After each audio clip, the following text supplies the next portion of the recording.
नमस्कार, जय अंबे।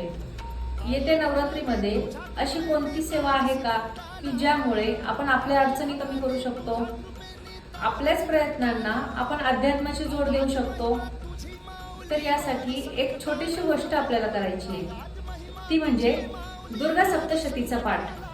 काही लोक भजनी मंडळ किंवा एखाद्या गृहस्थाला बोलवून दुर्गा सप्तशतीचा पाठ करून घेतात, पण ज्यांना हे शक्य नाहीये तर त्यांच्यासाठी अगदी साधा सोपा असा उपाय आहे। या दुर्गा सप्तशतीमध्ये जवळजवळ 13 अध्याय आहेत आणि प्रत्येक अध्यायाची वेगवेगळी अशी फलश्रुती आहे।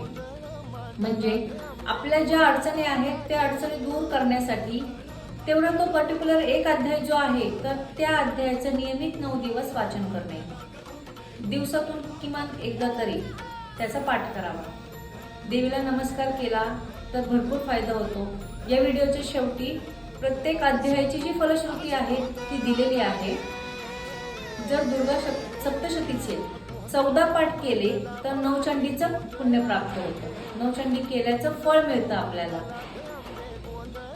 जिथे आध्यात्मिक पुस्तकं मिळतात अशा ठिकाणी ही जी दुर्गा सप्तशतीचे जे पुस्तक आहे तर ते मिळेल। तर अशा प्रकारे आपल्याला हवे त्या अध्यायाचं आपण नियमितपणे वाचन करू शकतो। अशाच प्रकारच्या नवनवीन व्हिडिओ पाहण्यासाठी आपल्या चॅनलला सबस्क्राईब करा। धन्यवाद।